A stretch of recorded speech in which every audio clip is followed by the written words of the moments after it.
forgetting Krishna at any time.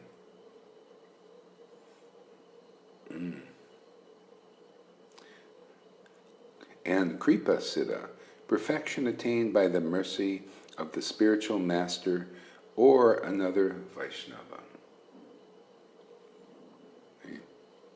So it's interesting, the mercy of the spiritual master or another Vaishnava.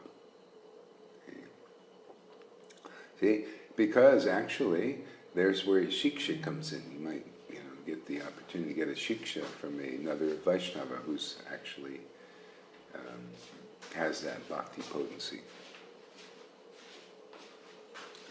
Krishnadas Kaviraj Goswami here stresses Kripa Siddha. Kripa Siddha, perfection by the mercy of superior authorities. This mercy does not depend on the qualifications of a devotee. By such mercy, even a devotee is, even if a devotee is dumb, he can speak or write to glorify the Lord splendidly. Even if a lame man, even if lame, he can cross mountains, and even if blind, he can see the stars in the sky. See?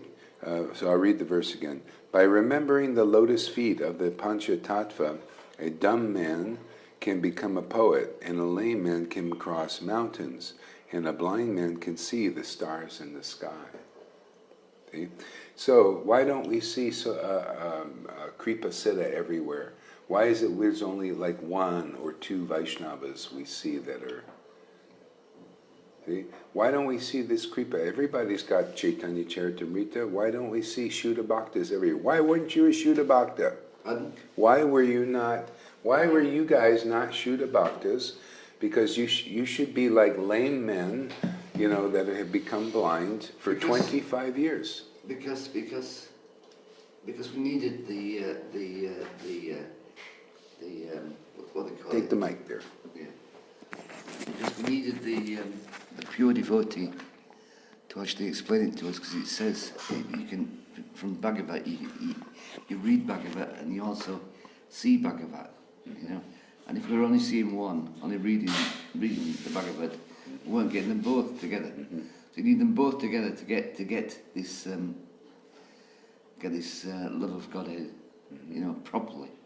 So that's why, because we weren't getting it before, but now through Gaurahari Das, who is channeling it down, not channeling it, but he's getting it down. Funneling it. Pardon? Funneling. Yeah, funneling down. Funnying it. Funneling it down, yeah. He's got it, and he's passing it on to us through the Bhagavad and through the person Bhagavad. That's why we got it. So there. Yeah. Yeah, you see how you got it's not always so clearly, it's explained in the book, but they don't just dish it right out. Because he's saying well, hey man, just by remembering the lotus feet of the Panchatattva, you can get this spiritual potency, and you will sing with love of God and all that, but we don't see it. Where is it, man? We've had these books out for 50 years. Why isn't everybody a Mahabhagavat, an empowered devotee? Huh? Why is it just 1, 2 here? See? So it shows you, but when you go and look through the whole book, look for chapter 1, it says, by the book Bhagavat, like he was saying, and the devotee Bhagavat, the actions of a devotee, a living devotee, living in the body. See? Speaking the Bhagavat as it is. See? So we've found, Rithviks are saying, well, all we need is Prabhupada's books, but look at them, they're still, where they are, pretty much same where they were before when they started, and the same thing, living gurus, they're all doing the thing, and we just don't see love of Godhead anywhere, do we? And these books are saying, by the glories of the Panchatattva, the lame man can leap over mountains. But we don't see any lame men leaping over mountains. mountains of Maya, mountains of illusion, mountains of misconceptions. Well, you see maybe one or two, see? And that's where you got to be. That's where you get the Kripa Siddha. See? Look at these guys, half-brained guys. You got Kripa, now he can relish the scriptures. Now he can jump over huge mountains with a single bounce. I think he might be Superman. At least he thinks he can, man. Anyway, he's going around looking like he's a 20-year-old, running all down the beach, jogging. Yeah. See how it is? Always that way. When deliverance is here, what do you think Prabhupada was talking about, the arising of an acharya? What does that mean, rising of acharya? Self-manifest. It's like a self-manifest deity. He just kind of manifests out of nowhere. Didn't Jesus kind of manifest out of nowhere? Huh? Didn't he? Just came into town one day and said the scriptures are fulfilled. Now I'm going to set some captives free, man. Now we're going to preach the good news to the poor. Give them some kripa, man. Kripa siddha. All they have to do is believe. Instead of believe in all the bullshitters out there, right? Pharisees walking around, prancing around the stage. Same thing now. Always the same test. When deliverance is here, always the same thing. Can you tell the difference between the fillies prancing on the stage and that one or two Vaishnavas roaming around? Giving the kripa out. See? The Lord doesn't always, manifest somebody. Yeah, it's the will of Krishna. This is what Prabhupada said. Let the acharya rise. And that's when kripa arises. What kind of kripa? Oh, kripa to do rules and regulations. Well, that's done. Bhakti Siddhanta, Bhakti Vinod, and Prabhupada, the kripa to do the rules and regulations. That's good, very good. Narayan Raj was doing that also. I remember I went and did that. I just got the kripa to do rules and regulations, man. Okay, wonderful. All in the name Raganuga. But then there's some time, then the real kripa comes. See, that means you get the order. See, this chapter is Krishnadas Kaviraj got the order from Guru and Krishna to write this book.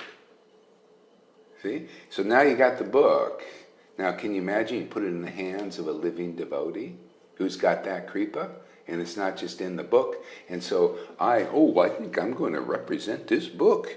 Yeah, kripa and all that. Oh, well, that after many lifetimes you can get that.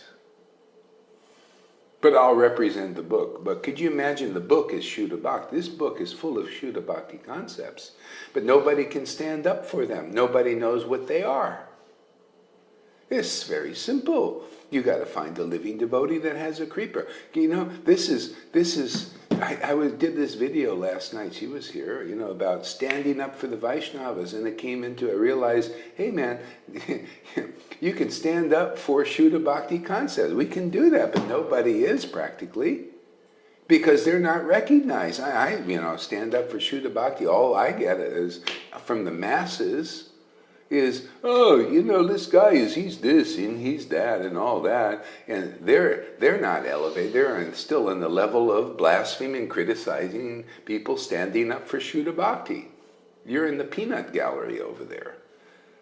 Peanuts. But if you do, now you're pleasing God, because who's standing up for Vaishnava conceptions as they are? I mean, that's what Prabhupada was so happy to write Bhagavad-Gita as it is, because he's seeing all these non-devotees writing these books. See? And then you get the non-devotees, see, no devotion, no kripa, no kripa siddha. See, no kripa siddha. Therefore, and they preach the book, so what is going to come out? Some speculation. Therefore, the power is, down. No awakening of love of God until you get the devotee Bhagavat who has that kripa. You see why the Lord has to preach through a low-class, fourth-class Sudra? He has to. Sometimes, because people believe, oh, well, he's definitely a pure devotee because he's got a nice dhoti and he's got the rubber stamp from the group. And he chants his rounds and he's kissed a lot of ass, all his life. So he got that position. He must be a pure devotee. See? That's what we got going. People have that standard. And you got to find that one Vaishnava that refuses to stand up for that false standard. It's false. It's going to fall. You're going to come before the devotee assembly when you pass from this body, and they're going to be there, and you're going to be there and say, well, I stood up for your Bhagavatam. Oh, you did? Yeah, you see, we have our checklist here, and we have plenty of gurus here, and they all did this, and we said you were going to deliver them. And I said, well, I didn't put that, and Prabhupada would say, I didn't put that in my book. I said, the devotee, you're supposed to, you should have just, put everybody, to look for the acharya to arise that has that kripa that is sent here. And then you just listen to them, what they say, because they see what's in the book. They've got that bhakti, devotion, pure love of God that has wiped away all of their whatever's in the way. Yeah, to see the truth. We wiped it away. You should have been looking for that. Well, we didn't know. Okay, well, what to do? At least you like Prabhupada's books. Go enjoy the realm of the demigods. Oh, thank you. That's great, man. Oh, that's all I wanted anyway. I just wanted a nice life here. And I thought, yeah, go. You believed in Prabhupada's books. Go enjoy that. But who gets liberated? You're up there, with them, and then you got to come back here and get it right. And it's only the martyrs, whenever the Lord wants delivered them, you become a martyr. You stand up the truth and somebody will kill you. These people you're worshipping as pure devotees came up to Prabhupada and said, hey you, how dare you do what you're doing? And Prabhupada, post the guard at the door, they'll probably kill me. They killed Jesus, they'll probably kill me. What are you going to do? That's what you do when you preach the truth here. That's why you don't see love of God all over the place. But you find one sincere person that really surrenders their heart to a real Vaishnava, stands up for them like Krishnadas Kaviraj did for Caitanya-caritāmṛta, a real, one of these rare Vaishnavas, was ecstatic Vaishnava. I stood right up for him. Said, yeah, what he's saying is true, man. You're only a Brahmin, man. You're a hypocrite. You go up on the altar and worship. I'll tell you, all you guys out there, most of you are fucking hypocrites. You don't like the fucking, that's the truth. And if you can't take it, you're going to get your false ego pinched. Well, hey man, that's everybody has been their false egos and nicely intact because they can't hear the fucking truth, man. You're a fucking hypocrite if you go on the altar and you worship Krishna and there's a Vaishnava right before you somewhere with ecstatic devotion and the conclusive understanding of the books to prove it, and you don't give them any respect. That doesn't go for only this fool. It goes for anybody preaching like that. You don't give them respect. You're a hypocrite and you're not getting love of God, and you're I don't care how big a guru, how many PhDs you got, you ain't going back to Godhead. You ain't pleasing Krishna. Your sacrifices are like Shiva had his devotees. You piss on their sacrifices. Those hypocrites. They didn't give respect to Shiva, who was a real devotee, man. They're standing up for the dakshas like now. See why it's so hard? People say, oh, no, that's the truth. We stand up for these hypocrites and liars.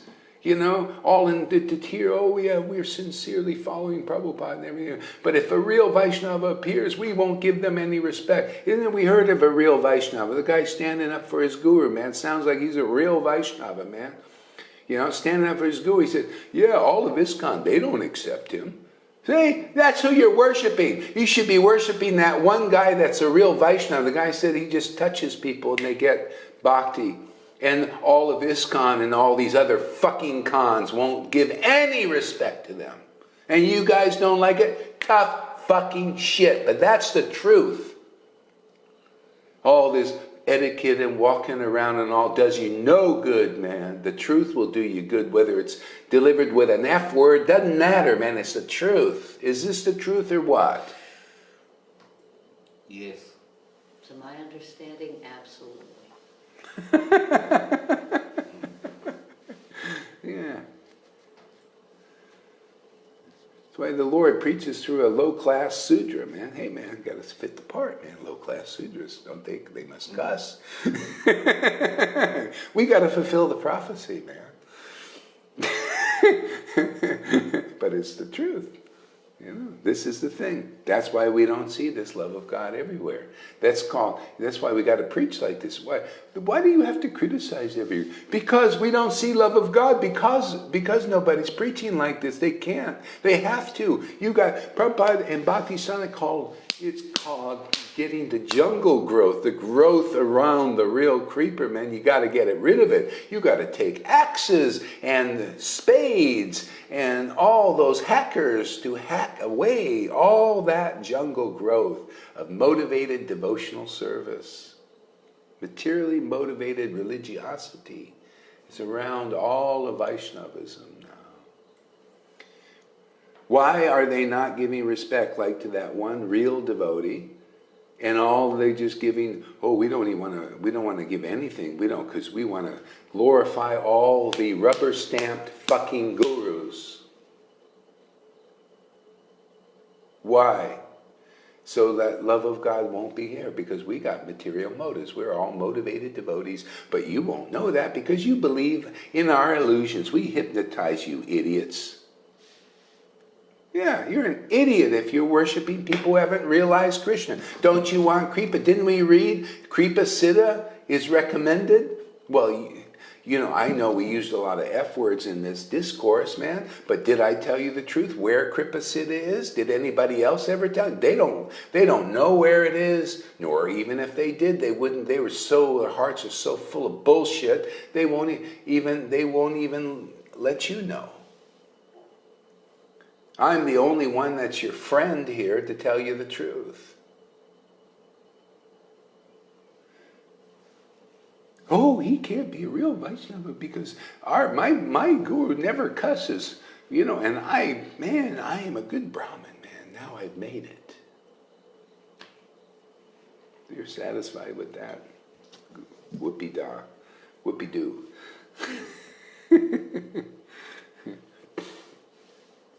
Yeah. So this mercy, so I'm going to read this again, so good. Krishnadas Kaviraj here stresses Kripa Siddha, perfection by the mercy of a superior authorities. Who is a superior authority? Who? A Brahmin? Well, most Vaishnavas who are not really Vaishnavas, you got to accept the truth, man. If you're accepting those who have not realized Krishna as Vaishnavas, you're not even a Vaishnava like them. That is the truth, man. Because if you're a Vaishnava, you would have the Kripa. And then you would, if you get the order, you would give the Kripa to others.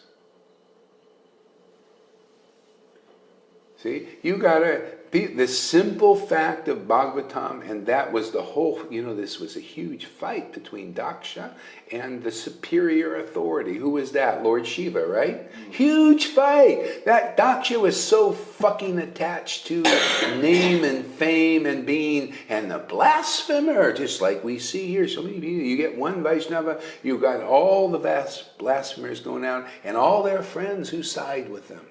See? That's what we're dealing with here. That's called jungle growth. All because they can't accept a superior authority. You stay a neophyte until you do. And when you accept a superior authority, all of a sudden you start to get Kripa. All of a sudden Krishna starts to grow in your heart and get stronger and stronger and stronger.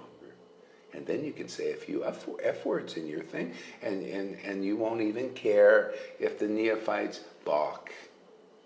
Because they will, even if you didn't say anything. If you happen to be a real Vaishnava with real Kripa, they will find some kind of fault anywhere. They found fault with these Vaishnava aparadis like Ramachandra Puri, found fault with Lord Chaitanya.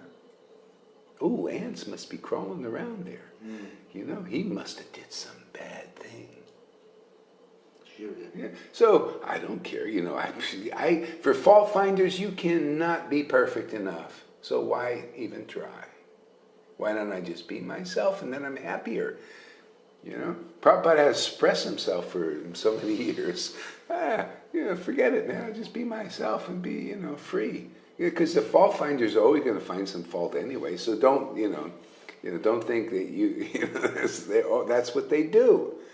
They, like a fine-tooth comb looking for it. And that's when you find real preaching going on, is the fault finders come out to try and hide it. See? Krishna tries to cover his opulences. We read that yesterday, right? He tries very hard to cover his opulences, but he can't keep them from his pure devotees. That means one of his opulences is who? Truth. Yeah. And where is that truth? The truth with the mouth, man. And they're pretty mouthy sometimes. They can be. If they're, devotees have different natures. Some are actually, they're more nice, and all that, nicey nice. But some are spirited. Some are like the cowherd boys, like this, who is this? Abhiram. Oh man, that guy was wild. He was wild serving Nitin. He had a whip, man. He was whipping people. This is nothing compared. He was like Jesus, man, going around whipping people. But when they got chastised by that whip, they would get prema. See? We go around whipping people with the tongue. You get lashed by this tongue here, you're going to get some result. We get a lot of the garbage out of people first. Alan, let's see, my old friend says, spiritual materialism is all commonplace on all other paths. Exactly. We need a very sharp machete or sword of truth. Used to free the creeper from... Exactly. He sees it. It's all this stuff all around it, man. That's why we don't see love of God everywhere. You gotta do, the pioneers have to come and cut the jungle growth first, and then later on you have more of the preaching of Jesus. Jesus loves you. You just accept, But first the hackers have to come. Hey man, the early Christians, they were hacking away. Look what they had to go through to get Jesus established here in the world, didn't they? Even now, certain parts of the world, they got to be hacking away. People will kill you if in the name of Jesus, in the name of any Vaishnava. If you're lucky to see a real Vaishnava manifested here in this world in Vaishnavism, there are few manifesting now. See? And you stand up for them, you got Vrindavan like that, man, in the palm of your hand. That's how you get it. You see those martyrs, what do you think they did? Why were they doing that? Jumping into fires and all that. I think this is appointed for me. They wanted to stand up for the truth. And that's what freed so many millions of people have become saints to this day. They get this awakening of devotion to God. Now you're set free. Now you're qualified, even though it's not perfect, even though you may want to have a beer or this or that and everything. Still, the Lord has revealed himself to you out of kripa, mercy, because a real Vaishnava is here like Jesus. That's how you get it. It's the only way you're going to get it. Oh, you're going to get sadhana siddha here? Oh, you're going to do... Even the Christians gave that up. That didn't work. Sadhana siddha by their fasting and all that stuff. They still had the false ego. Didn't work with the God brothers either. After 50 years, Prabhupada tested them. Oh, look at this. They're still jealous and envious of my opulences. See? 50 years of following rules didn't work either. Because never. It could be another 50, still won't work. You need the kripa siddha when the Lord releases the kripa through the devotee. And those who just believe in them get the kripa. That simple. And otherwise, you're just believing in the lies. You're believing those who are not qualified to be qualified. That's called illusion. That's called maya. You become convinced. That's why I do a 30-day challenge. And if you got any intelligence ready to be, activated, you'll see the difference here, this preaching, than other. Otherwise, you're just part of those fault-finding group. Oh, this is, one guy yesterday, I had a small encounter with this Gaurahari Das, and what happened was this false ego got pinched because I told him the truth. Oh, I know he's not about, and he stands up to stand up for the illusion. Oh, they're very easy to stand up. Oh yeah, I know he's not. You guys are being so misled. You spent, like a year and a half examining that guy. I spent in 1 minute, man, and my false ego gets pinched, and I'm a Mr. Expert. Who is stupid enough to listen to me? Well, you'll find that most are. They listen to these kind of experts. They don't, I don't want to listen to you. You examine Gaurahari for a year and a half, every day, 365 days a year. We don't listen to you. We listen to the stupid fucking fools who had an instant encounter and instantly got their false ego because they're so steeped in it, and they're the experts. This is called Maya, and this is what's running the goddamn world here. It's damned by God because you simply won't accept a Vaishnava's association. Because if you do, all of a sudden the world isn't damned for you anymore. It starts to be looking like, wow, man, this belongs to Krishna. I belong to Krishna. I'm not damned. I'm not under the curse. Christians, they talk about everybody's under the curse. If you're you're out there preaching by your sadhana, you're going to attain Krishna, you're still under the curse, man. You're not living in grace and truth. Because I'm just living in grace and truth like Jesus was living in grace and truth. Like his followers live in grace and truth. They know, hey man, I accept the Vaishnava. I only accept Vaishnavas. I live in grace and truth now because I stand up for Vaishnavas. I stand up for Vaishnava principles. And I live in grace and truth. And that's what I preach here with a few F words here and there peppered in. See? But is that not the way it is? I mean, isn't that, it's as it is. Didn't Prabhupada live in grace and truth? How did Prabhupada say, hey man, I never had a problem. My guru disappeared. And there was havoc everywhere. There is fighting everywhere. Murders, killings, just like, oh, you think these guys don't have any motives? Oh, you get your worshipful gurus and teachers and all that stuff. Do you think they're it's all an illusion, man. All illusionists. Havoc was everywhere. And Prabhupada said, I was never bothered. Never bothered. Because why? He had faith only in real Vaishnava. He had faith in his guru. Those appointed gurus, they were scattered. They couldn't take the karma. Some left Bhakti Siddhanta and went to the Bradakun Babajis. Not Prabhupada. Prabhupada always stood, no man, I just have faith in true Vaishnava. He always stood up for, no, real guru is a real acharya, man. They deliver you, man. They got to be, arise by the will of Krishna. Stood by the truth. And now we stand by the truth and everybody goes against us. Whoa, how are you standing up? And Prabhupada never said that. See, they don't represent the book. No, Prabhupada said, no, if you want to be guru, you should be able, even a father should deliver their dependent, like his father delivered him in the right way. He was a Vaishnava. See, and people teach the opposite. Go to checklists, speculate on the books and everything. No wonder there's no love of God here. But you know what? It's not a wonder. It's not surprising love of God is manifesting in our Sangha because people are standing up for the truth and getting very juiced up by it. That's the way it's supposed to be. You're supposed to be enlivened, standing up for the unpopular truth in a world that accepts the illusion in the name of religion. Is there a wonder why Krishna says, abandon all varieties of religion and surrender to me? You have to do that. How can you not abandon religion and stand up for the truth? The religion will say, if you stand up for truth, what's really true, we're going to throw you out of our religion. And they do. That's why they don't accept real Vaishnavas.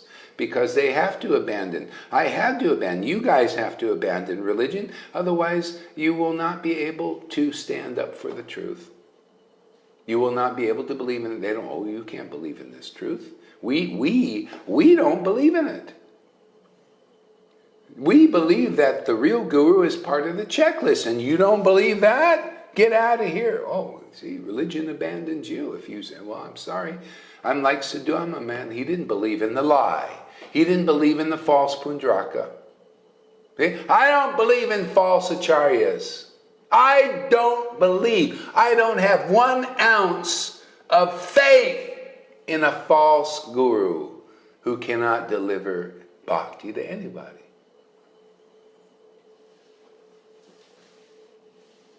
Therefore, I happily go my way. And it looks like a few other are tagging along now. See? It's all about, what do you have faith in? Do you have faith in anything to do with the illusion, or you have faith in everything that does with the truth? If you don't stand for something, if you stand for the truth, you're going to fall for everything?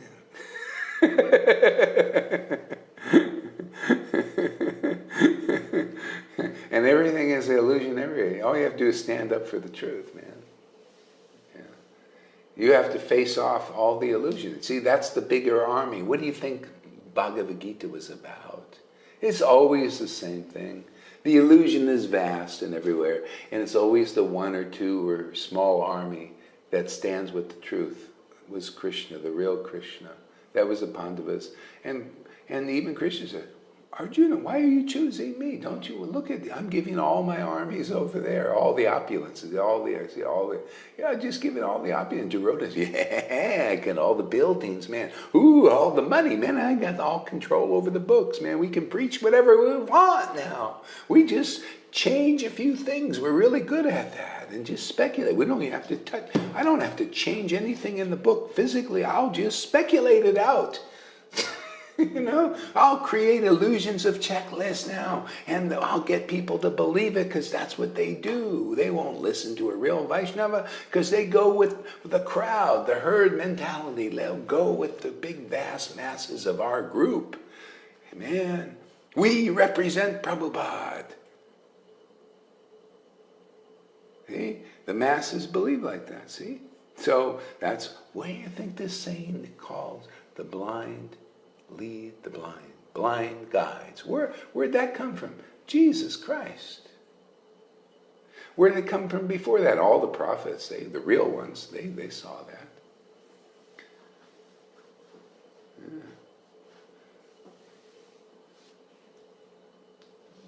Yeah.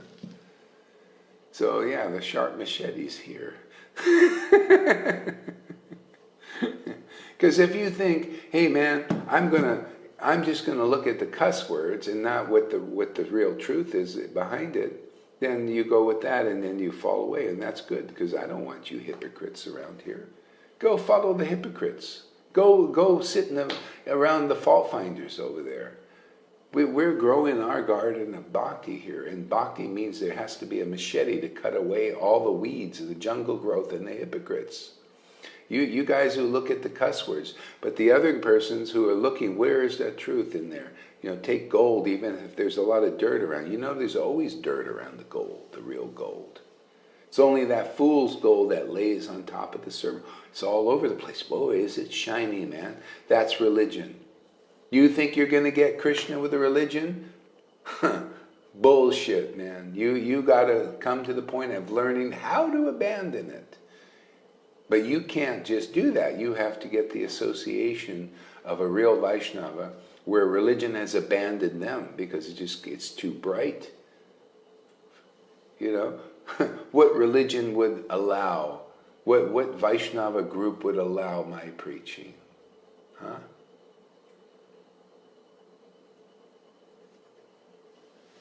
If it did, they'd all be delivered. That's why I come in single file when we deal with everybody individually. Okay.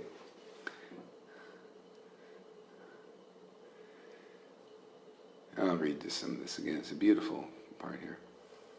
See, so in Vaishnava philosophy, there is 3 ways for perfection. Namely, perfection attained by executing devotional service according to rules and regulations. Can you do a Dhruva Maharaj? You think you have the power to do that? Stop your breathing, stop the demigods from breathing and all that? Well, then maybe you can get this. But even he had the mercy of Narada. Still, it was very hard. Can you do austerities for 60,000 years and then only attain Dwarkadish like Vasudeva and Devaki? That's all they got for 60,000 years of austerities. See? Oh, you want Vrindavan? Oh, that's even harder. So you want to do Sadhana Siddha? You want to go and read Saints of Raj and see what some of those guys have done? You know? You think that any common person can get it? What is the alternative? You might as well just say, hey, Sadhana Siddha, I think I'll just throw in a towel. Let me just, just live a life. And a lot of people have done that. They said, I can't do this. They left Vaishnava. What are they going to do? Control everything? And it's just, God, man, it's so unnatural. And just like I'm going bonkers and crazy. See, that's Sadhana Siddha. Try to get it like that. Christians, they for generations, they couldn't do it. So what's the alternative? Kripa Siddha, man. So that's the whole preaching of a real Vaishnava. If they're manifesting in the world, they preach the truth, man. They preach. If anybody will accept their preaching, from their heart, you'll get purified so fast and you'll be delivered. You'll feel it in this life. You will taste nectar, like Bhagavad-Gita says. You will taste nectar in this life. And that nectar is the glorification of the truth. Isn't it? Mm. Yeah. Didn't get much sleep last night, huh? I was up at 2 this morning. Huh? I was up at 2 this morning. Oh, yeah. I got up at 4:30. 4:15. Yeah, I came up and saw the lights off. Mm-hmm. Yeah, sometimes it's need a little extra rest. The phone's not working. Yeah. Oh, your phone's not working? Why? Well, it's working, but it didn't pick up the internet, will it? Oh, really? It's not picking up? Oh. It's not as good as yours. Yeah. You've got the power. He's got the power! Yeah. So Kaviraj Goswami here stresses Kripa Siddha. Perfection by the mercy of a superior authority, see? And that really is the essence of Vaishnavas. You got to find that superior authority and accept it. That's the only difficult thing. And that's why Jesus had to, do this basically the way he preached. And then the witnesses had to preach, because if you accept the superior authority, then you get the kripa. The whole thing, and that's the game. It's the war games between Maya and the devotee, is just to get people to accept their preaching. Because if you accept their word, you're delivered on that word. You get a clear picture of the absolute truth and these Shuddha Bhakti concepts. And then you just stay on your worship as Shuddha Bhakti, and you don't worship hypocrites anymore. I mean, people can't help it. They are what they are. They're under the various levels of illusion. The demigods, too. They have a very hard time. We read it. Yamaraj says, even us demigods have a hard time to understand Shuddha Bhakti concepts.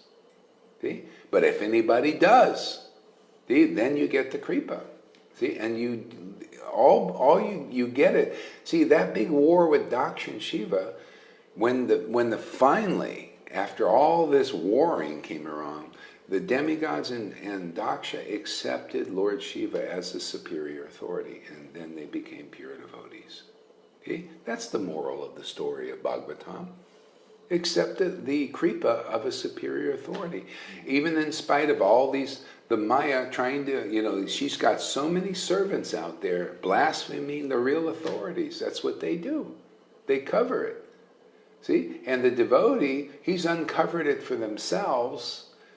See? But then they want to uncover it for others. So you have to accept. See, this is why Jesus said, only the Father knows the Son. See, in Vaishnavism, only the Father, only Krishna recognizes his intimate friend or servant or maintainer, or he's only looking at that. See? So it's a very exclusive, intimate relationship, very transcendental. And only the Son recognizes the Father. He only recognizes him in the real Guru. He will not recognize a person who has not realized the Father, realized Krishna. See? This is how it works. So this is the exclusive relationship. Only they recognize each other. See? Yet the son, the servant, the maintainer, the intimate friend, or the conjugal in our line is usually the gopi, bhav, they can reveal the truth about Krishna to whom they choose. See? It's the same principle Jesus used in Vaishnava. That's why you got to hear. Our books say you got to hear from such a person. But most will tell you don't hear from them. That's the war games we play. See? Prabhupada, Bhakti Siddhanta Prabhupada and I say the same thing. We declared war on Maya. We have to. Otherwise nothing gets done. I can go around. You don't think I can go around and say, oh, and just follow the etiquette. Oh, you're such a great devotee. You're serving Krishna. Because everybody is.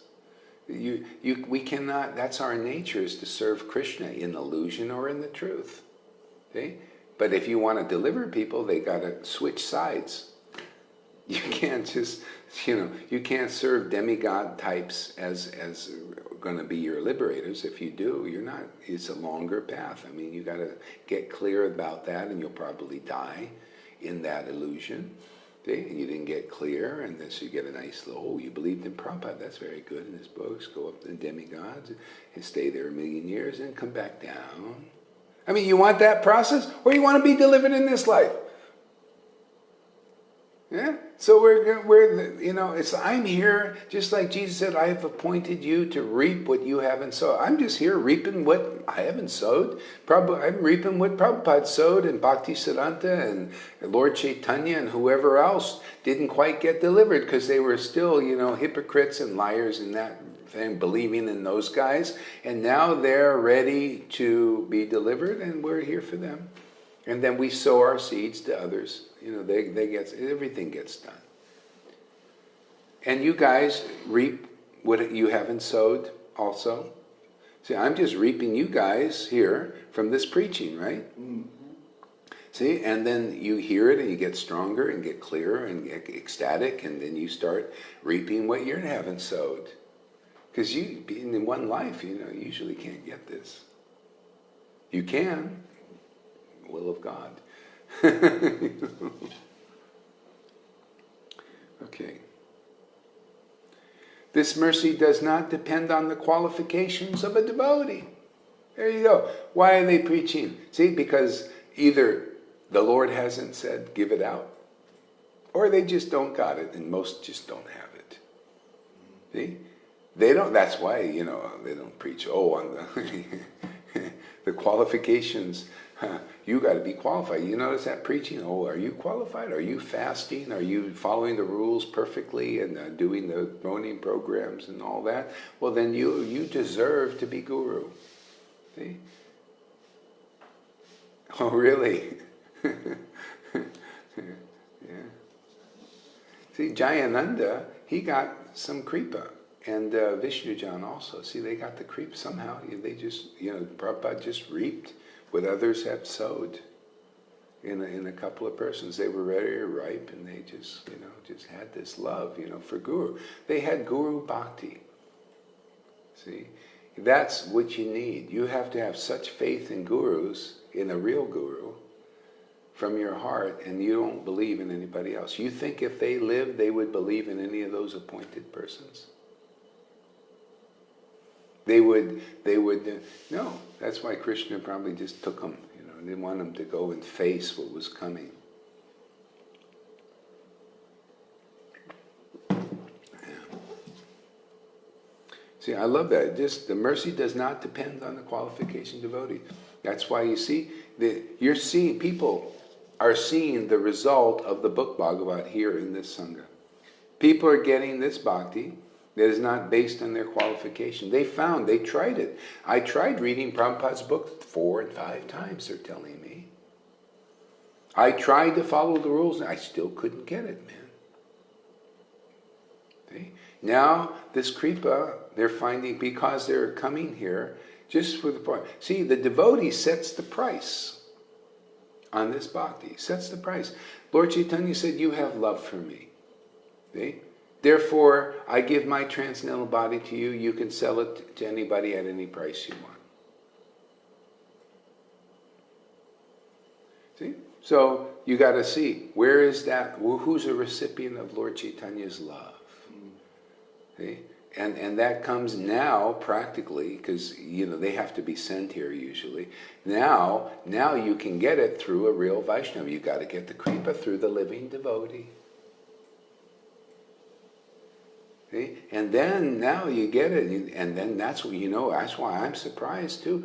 I watch it. Wow, this is really great. See, this is called Witness Program. Wow, I feel so different. Man, God, everything's so easy now. I feel blissed out of my mind. See, just from your heart, naturally, when you get real Bhakti Lata Bees, you just naturally witness, and that's how you help your brothers. See, it's a witness program, and it doesn't matter. You can speak all this. See, that's what they do. Radhi this, Radhi, Radhi, Radhi. But then, nobody really, it doesn't have much effect or any effect, because the whole thing people need to learn is the door to Bhakti, and that's Guru Bhakti. You got to find where is this Kripa that I can get? What is that Kripa? What is this Kripa? Does anybody? Nobody knows. What Kripa? What Kripa? Give me Kripa. You know what Kripa? No, I don't know. I'm just a parrot. I just it says Kripa. I just want Kripa. Kripa, Kripa, Kripa, like a parrot. Kripa, Kripa, Kripa. What is Kripa? I don't know. Well, let me tell you what Kripa is. It's Bhakti Lata Bij. It's a devotional creeper. It makes everything known in the books. It makes the name relishable. It makes doing devotional activities tasty. Otherwise, it's sadhana. With sadhana, wouldn't you rather getting the kripa to this Bhakti Lata Bij in your heart, so that what you do for Krishna is realized as fun, as wonderful, as amazing, as enlivening, as everything? That's kripa, practically. People don't even know what they're doing. Give me kripa, give me kripa, kripa. What is kripa? I don't know. I just read the word. They say, go for kripa, kripa, kripa. What? Kripa is this Bhakti Lata Bij, man. It's sown in the heart by the mercy of a real Vaishnava or a spiritual master. Sometimes it's sown in by a spiritual master, and then a Vaishnava comes along, and that's called Raganuga Bhakti. Do I really have official disciples? I have followers like Lord Chaitanya. They come just following, right? Following along. Like that little, that little dog followed Shivananda saying. He just followed him, You just follow a Vaishnava, man, and get the benefit. I don't have any official, they say, yeah, and that's wonderful, But you're just kind of following along, You like the classes, man. You like the kripa, This waters the creeper. Believe it or not, all these cuss words do something. Sometimes I have the people say after that, boy, that was the best class. I said, but I used a lot of, I didn't even hear it. Did you say something?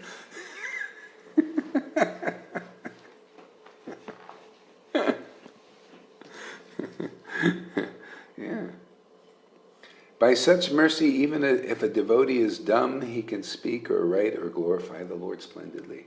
Because you see, it's from the heart. See? Splendidly. The Lord is looking for glorification from a devotee's heart. And it's so natural when it awakens. It's inherent in us. It's just waiting to sprout forth. And then everybody is very unique in that glorification. So easy, isn't it? So easy, effortless. See, and without it, everything is hard. Then your sadhana program is hard. We're doing sadhana. This is sadhana bhakti, man. But it's the effective stage. We're doing the same thing. We're chanting Hare Krishna, talking about Krishna, standing up for truth. See, the thing is, in the sadhana stage, you're not very clear usually. See? You think your guru is bona fide because they got a checklist. Doesn't that water things down? Huh? Makes it watery, man. Where's the substance to that? It's got Shuddha Bhakti written on it, right? What does? Shuddha. What does? This. Yeah, yeah, of course. Written in your heart. Yeah. He can write and glorify the Lord splendidly. Even if he is lame, he can cross mountains. And even if blind, he can see the stars in the sky. And basically, when you apply that to Maya, that's, I mean, you can't leap a mountain. Who's leaping mountains? But you leap the mountain of Maya. See? And see the stars. You hear the stars. You know, you want to see stars? Here they are. They're all here. See? Otherwise, you look at this book and you don't get this kripa from a real devotee. You look at this book, all you see are the rock stars. Their hearts are like rocks, and they're standing in for the real stars. You see in the Maya the illusion, even in the book. You can't discern what is a real Vaishnava, okay? Because you're contaminated in your mind from hearing from people that are promoting non-Vaishnavas as Vaishnavas. A Vaishnava, I mean, in the true sense, has real devotion. He has real bhakti. He is a eternally liberated soul. That is a Vaishnava. He's a saint. See? The Christians, when they got the spirit of devotion, that kripa from faith in Jesus, they started calling each other saints. They were just fishermen. Saints usually living in caves, right, doing austerities and all this, and they come out, you know, like with the halo and all that. They all became like that. See? It was not from their endeavor, it was just from their faith in a real Vaishnava. They got the kripa. It's always like that. It's like that now, here. If you have faith in a real Vaishnava, then you get this bhakti in you, you become a saint. You become a saint. You know, people, and proof that people don't have the right understanding, they don't get that. They think, no, to be a saint, you got to go through the varnashram system, you got to come up sannyas, and then you paramahamsa stage and all that. Oh, and you got to be looking like you lived in a cave and be austere and followed everything perfectly, and you know, like that. They think that, and that is a saint. And no, that most of the 99% of them are not saints. See? And they promote that. That's what people promote. Non-saint. But a person who gets this kripa, they become a saint. Just so effortlessly. Saint. See? Because now the Lord is awakened in the heart. He takes care of everything. Now, remember we read those who hear the pastimes of Krishna, they wipe out all our sinful reactions. See? When you can feel these pastimes, when you love the truth, more than your own life. See? Your life in this world.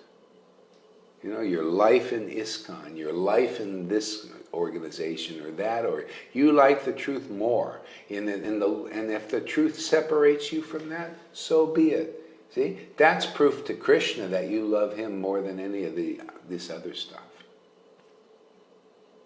You got to be like that if you want, you want Vrindavan, real paradise. In this world, you got to be like this. Forgot where I was going with this, but yeah.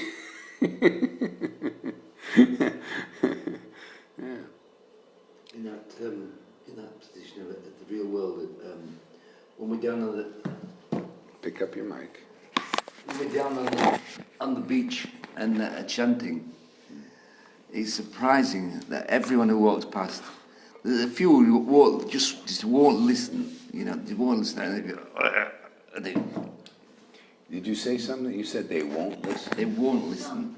Some won't listen. No, they do. How can you stop listening? All right, okay. How can I stop listening? I can't stop listening. Exactly. So they're listening. They're pretending they're not hearing. Yeah. But most of them who come past go, Yeah, and like start it. shaking, Yeah. and everything, and it's very good. And dancing too. Yeah, very, very good. Yeah. So just listen to half of what I say, and you get it right. No, but you see, everybody, even those persons, I've seen when I do Sankirtanya, I do these passes, in a town or something, and I notice, first it starts out like, I'm not listening. But you can't, you have to listen. You can't, it's going. You can pretend you're not listening, but you're hearing, you know. So, and then they make another pass, and all of a sudden the person seems, And if another pass, they start like, getting purified. People, they call it unconscious chanting the holy name. You get purified by the, you know, by the name. You know? What we're doing here is purifying.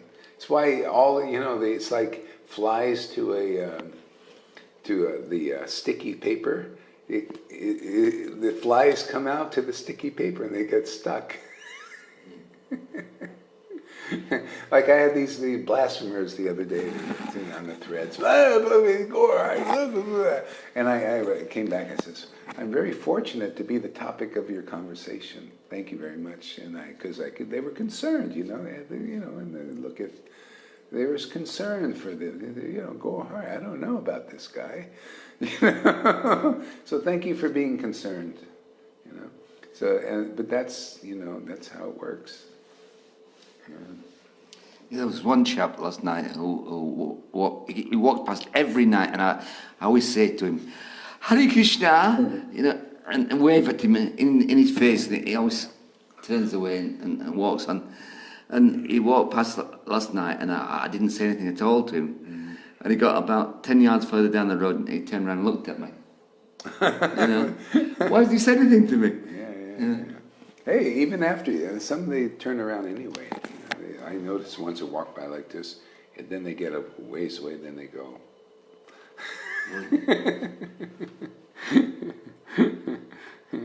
Yeah, everybody benefits. Okay, the education cultivated, this is next translation, next verse. The education cultivated by so-called learned scholars who do not believe these statements of Sri Caitanya-caritāmṛta is like the tumultuous croaking of frogs.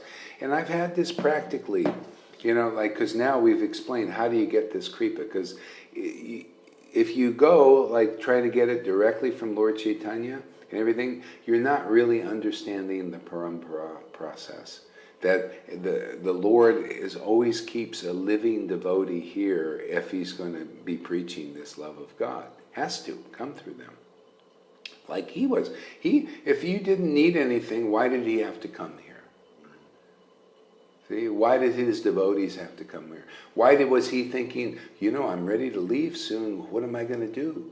Let me call Narottam down here and Srinivas. See, they were living devotees. And his devotees, the Goswamis wrote the books, and they went out and actively preached those books. Needed a preacher, a mouth. Then people got love of God. It's not enough just with the books. You need the living devotee also. Okay?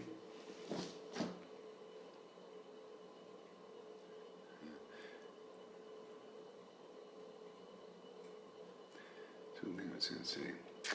The education cultivated by so-called learned scholars who do not believe these statements. Yeah, and the point was, I remember I was in Mayapur, and I said, hey, you know, this guy's got prema. I was talking to him. He was out there having kirtan and everything. He was in this lovey-dovey mood.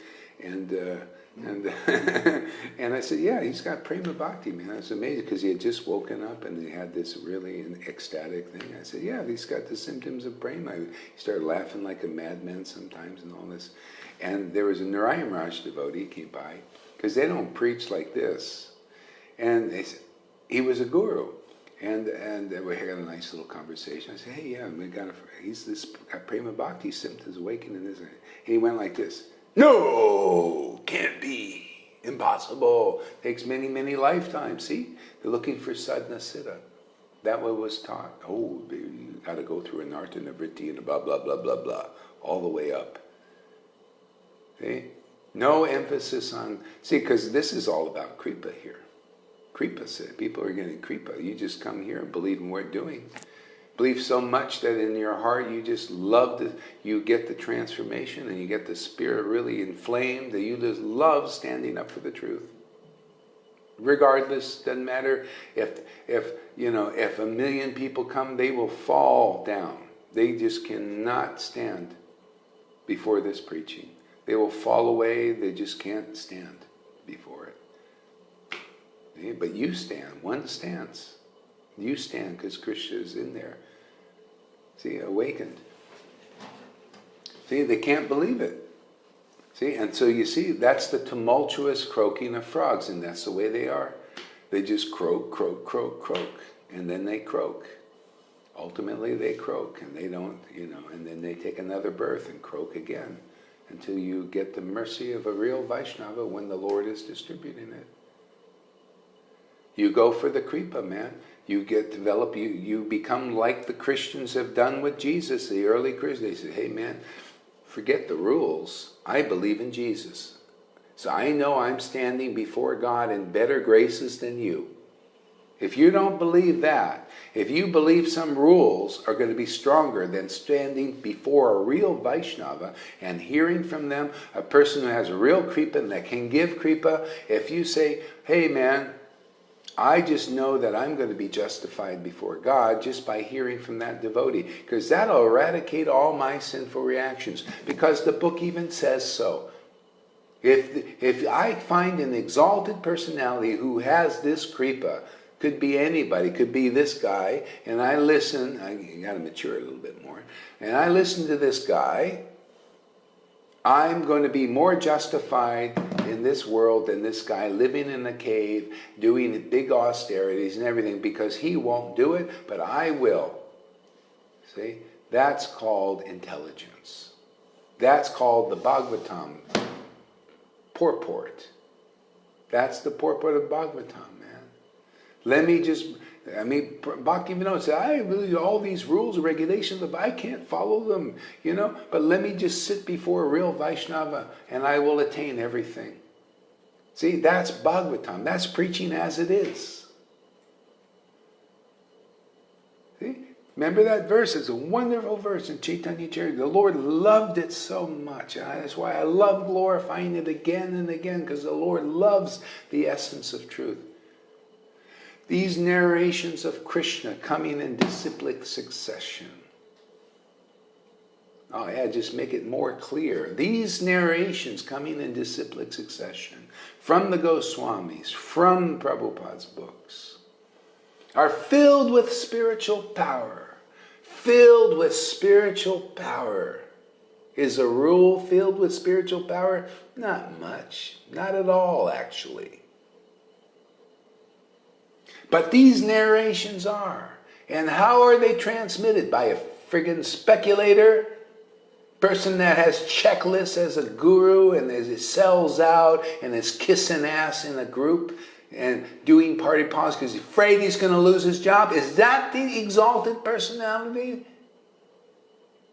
No. An exalted personality is somebody who loves these things, who has abandoned all religion and realizes my purification is my love for Krishna. My love, Krishna is these verses, Krishna is his name, and that is what purifies me and sustains me and inspires me in this world. That's the exalted person you got to hear from. And what does it do? The result is it dispels all sinful reactions. Hearing the real pastimes from the real book, from our real living devotee who has real kripa, dispels all my sinful reactions. Why do I need a friggin' rule to so-called, get rid of sins and sin? It doesn't work. Never did, never will. Only this path does, and always will. That's why it's over and over again preached, whether it comes through Jesus or through a real Vaishnava in this world. That's why the Lord loved that verse. That's a jewel. That's why I love repeating it too, because my Lord loves verses like that. That's why I have so many. I'm like a rich man, with a whole vast hoard of wealth, man. And all I do is I get, a person that has a lot of wealth and money, they're out there playing with it, but they usually don't give it. But my happiness is this wealth, you distribute it to others, and then it increases more. This is great. Bhakti is so magnanimous. Now, am I saying anything that's a lie? Isn't it more of a lie to believe that these rules are going to deliver you, that you're going to get it by sadhana siddha? Well, the situation here is for kripa siddha. So only a fool or idiot or a real entrenched blasphemer, critic of devotees won't take it. You know? That situation here. We have Prabhupada's books, man. You have a guy, I know I'm a fool and all that, but man, I do love these verses. I do love glorify. I love getting up early. And today was a late day. I got up at 4:15. Who can call that a late day? 4:15. Not even Pujari's. Okay? And you all will become like that too. Why not? See, whatever I have becomes yours. That's the way it works. Otherwise, you're not going to get this. If you consider this treasure to pick up verses, man, and regardless of an army of bullshitters out there and hypocrites and liars come forward, you just stand up for it and you love it. Isn't that what Sudama did? He had millions of people. No, no, you worship Pundraka, you worship the lie, you worship the checklist and all the illusions these guys create. No, I don't care. We'll starve you. Who gives a shit? Yeah, I don't care. I'm standing for the truth. That is my life and that is my food. You want to stand behind people like that, man? Hey, man, that's how you get delivered. You become like that too. Okay? Then the keys of the kingdom are given to you and you can stand up like that also. That's what Jesus said. He wouldn't say, hey, I'm giving you the keys because of your faith in the truth. See, what did Peter say? He said, hey man, you're the Messiah. You came here to deliver us. I am very clear about that. Oh, I'm going to build my church on you. Okay? On the truth. See, because everybody's church that they're of worship, place of worship, is built on the lie, some level of the lie. Okay? And Jesus came to teach the same thing that Lord Chaitanya teach. Hey man, we're worshiping in spirit and truth, man. We just do Sankirtan. We just glorify the truth. We glorify the name, and then when you get a little bit of, potency and clarity, you go and you listen to talks like this. Okay? This is the highest level of Vaishnavism, is to discuss the truth in the face of in this illusory world, just to stand up for the truth. This is the greatest thing to do. Nothing greater than that. At least for me, I like it.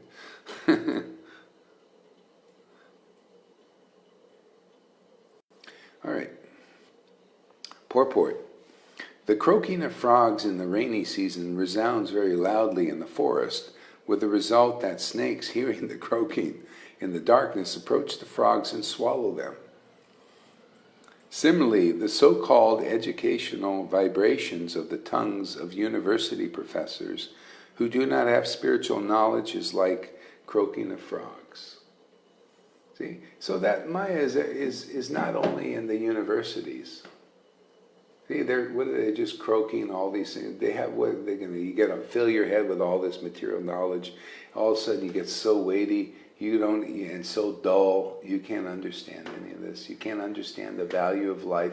What is God's purpose of you being here? You can't understand nothing. See? And then now we've got that clear, right? Don't listen to Mayavadis. Don't go to college and try and get a big education. Okay, you would do whatever you got to do, but don't get too much into it. So we got that down. That's Maya, that's illusion. Okay? But what about now? What about the more subtle aspects? Well, don't listen to speculation within Vaishnavism. Wouldn't that be the next step? That's the whole problem why love of God is not manifest. Too much speculation. Speculation. Advaita and the devotees, they sat around and did exactly what we did. I read the book. They sat around and decried the paths of speculation. They decried speculation in religion. They sat around and glorified the truth just like we did, and therefore the Lord descended there. That's why the Lord descends here. We sit around and decry speculation. Even in Vaishnavism, in religion, we decry it. We say, no, man, that ain't going to make you cry. Yeah.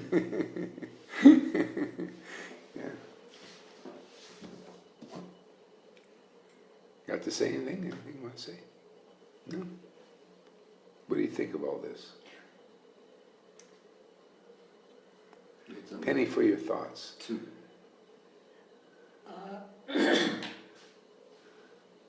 We're just so used, in the material world, we're just so used to being cheated and believing lies. It's like it doesn't matter what you get into in the material world, you're just fed lies. Like I was telling you yesterday about the politicians. You know, every politician, if you trace the history, I'm going to do this, and I'm going to do that. You just put me in office, and I'm going to do this, and I'm going to do this, and I stand for this, and I stand for that. Go back to those that said they were going to do what they were going to do. See how many of them did it. But yet, and none of them did, they don't. But yet every election you believe what the next one's saying, even though the history's there. Same way with religion. Same way with everything. And when you were saying about accepting authority earlier, I was thinking, yeah, in the material world we get so proud and puffed up because of a position or something, you know, like I just thought like someone like the head guy at a business. I'm the big guy here and I do all this. But, you know, and then the little cleaning person that comes through, you can't even give respect to them. They could actually, they help sometimes so much more than the proud associates. You know, so where is humility? You're full of the pride, but you can't give respect to someone because you're so full of yourself. Thinking this, it's just an illusion. It's a spirit soul. We don't know that, you know, and so that's the type of things that go through my head. Okay. I'd like Janaki to tell you about the realization she had yesterday, which is very good, about the melon. Oh, the melon. Melon? Yeah. Oh, Krishna.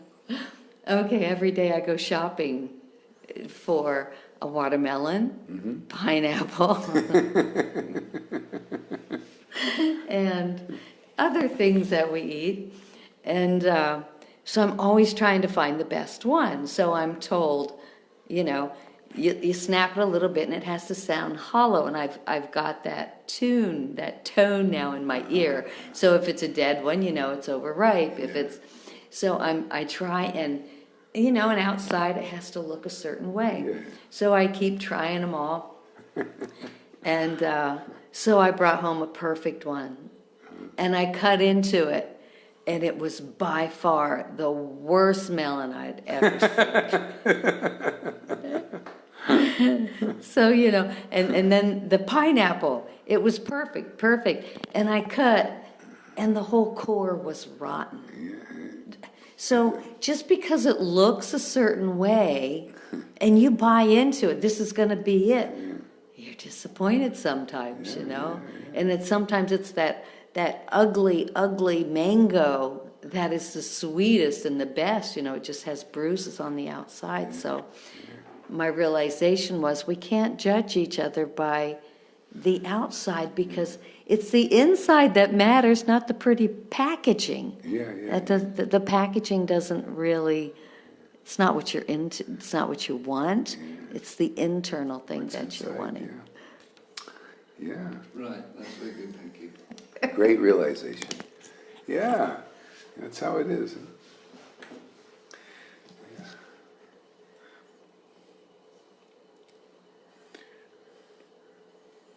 and so the tumultuous croaking of frogs, and so that's in religion too. Why ultimately you need the non-speculator, see, the as it is. So you got the as it is books, and then you just get the as it is speaker. See, and now it's not a tumultuous croaking of frogs. There's some effect. See, people who believe your word, they feel that something's growing inside. Something begins to sprout. That's why you got to hear regularly a lot, because there's a lot of jungle growth in the hearts of a lot of people.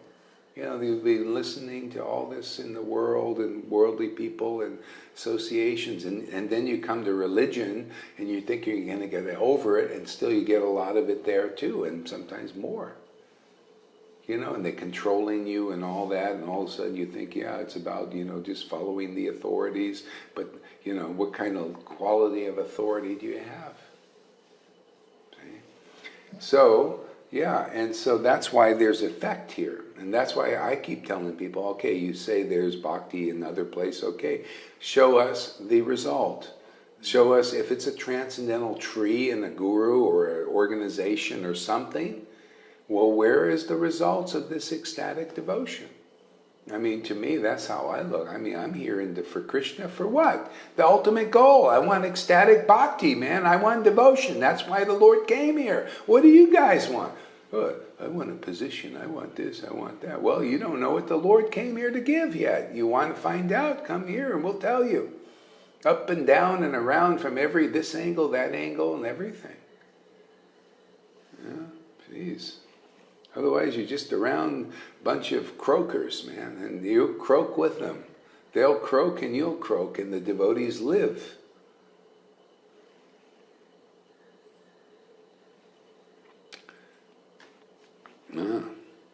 So one who does not accept the glories of the Panchatattva, but still makes a show of devotional service to Lord Krishna, can never achieve the mercy of Krishna or advance to the ultimate goal. Okay? So how does that practically show up? Because a lot of these people that are not advancing to the ultimate goal yet, they're saying, we accept the glories of the Panchatattva. Yeah, you see, we got the book here. We believe in this. We believe in Panchatattva. See, we built them. They're up on the altar there. We believe in all of that. See, we're coming every day giving our choice prayers to the Lord. We believe, obviously. See? Well, that's why you need the living devotee. One of those rare, real Vaishnavas that nobody accepts practically. But those who do get real bhakti. See? That's how you get through the hypocrisy and the show bottle. Remember Prabhupada's talking about show bottle devotees? Well, this is how you practically know about what is show bottle. Oh, they make a show. See, we go to the Panchatattva and everything. No, you got to go and to the representative, that rare representative of the Panchatattva, man, that has the same kind of bhakti as the Panchatattva does. The same ecstatic worship, the same realizations, the same conclusive understanding. See? Otherwise you're just a show bottle. That's the story of Caitanya-caritāmṛta. The Brahmin wanted to go on the altar to worship Nityananda and Lord Chaitanya. But then the devotee was the test there. And he gave no respect to the devotee. Probably said, oh, who are you, man? You're just a Sudra and all this. I got to go worship the deity. Caitanya chastised him. Broke his flute. Oh, you're a hypocrite, man. Matter of fact, Krishnadas Kaviraj stuck up for him, said, no, that's hypocrisy. You're going on the altar, but there's Krishna in living form, man. He's servant to Krishna. Is that deity showing you the ecstatic bliss that Caitanya-caritāmṛta is showing? Is the deity talking to you about conclusive truth? No, but the Lord is doing that there through that rare person, that real Vaishnava. And you don't pay him any mind? You are a show bottle hypocrite.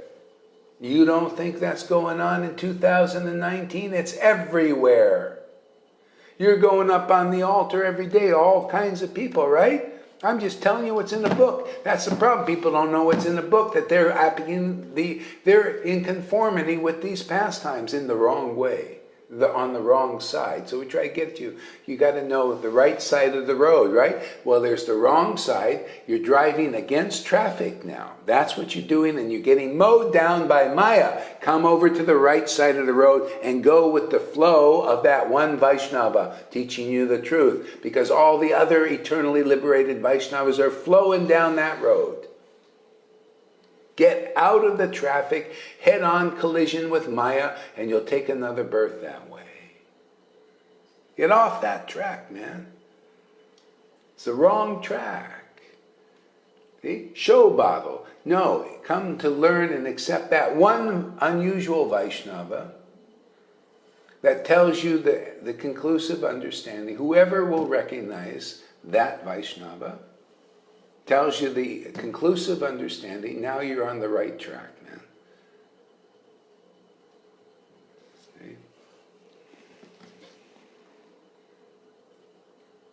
See? Otherwise you're with the show bottles and you'll die a show. You'll die, well, you see, that's, this speculation, like, oh yeah, I'm worshiping Krishna, everything. And then a real Vaishnava appears with the real truth to awaken the real spirit in you, and you're still show bottle thing. Okay? See, how are you going to come over there? You got to hear from that rare Vaishnava the truth that's in the book, and see that that's the path you've been following. Most Vaishnavas are following that path. And it's right there in the book you're following it, but you can't see it until you hear it from a devotee, and then you switch sides.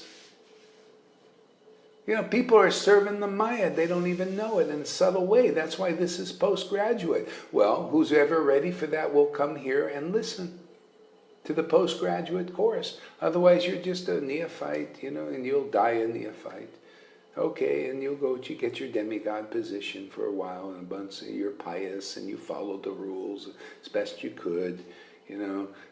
Maybe you were smoking a little cigarette in the closet, and Krishna said, that's okay. They all do it, there's nobody can.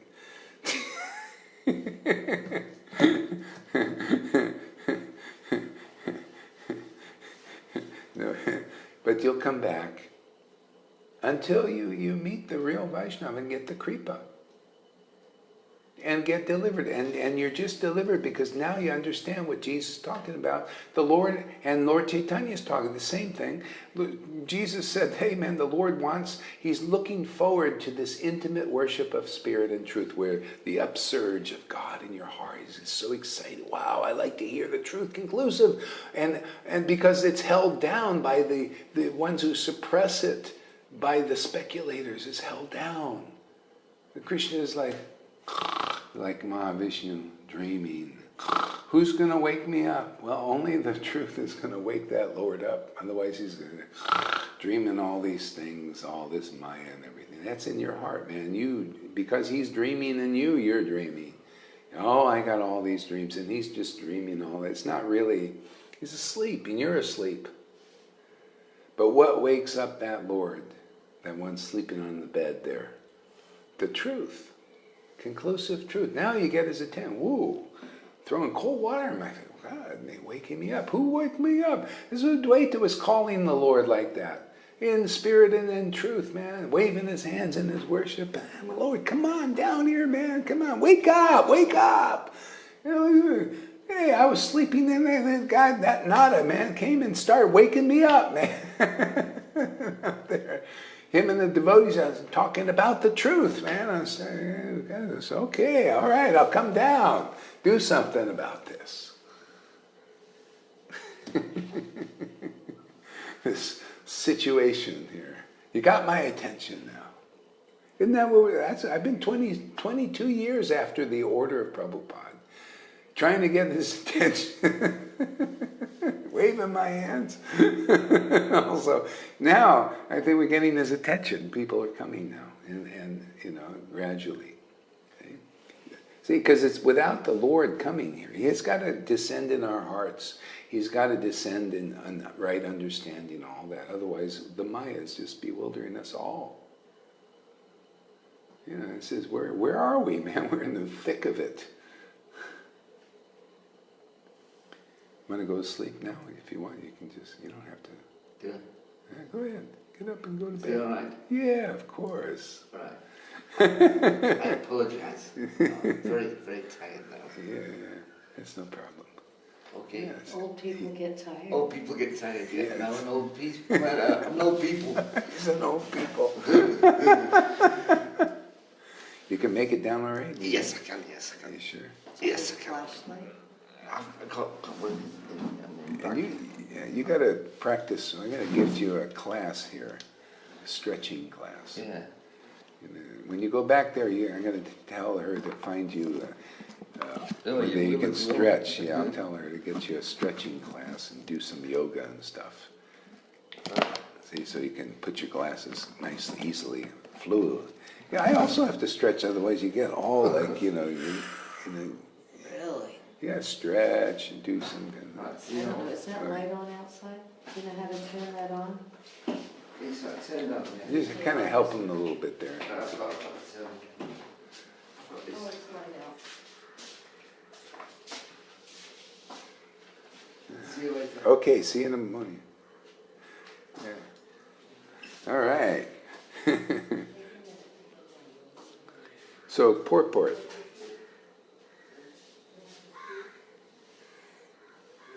If one is seriously interested in Krishna conscious activities, he must be ready to follow the rules and regulations down by the acharyas. He must understand their conclusions. The Shastra says, it is very difficult to understand the secret of Krishna consciousness, but one who advances by the instructions of the previous acharyas and follows in the footsteps of his predecessors in the line of disciplic succession will have success.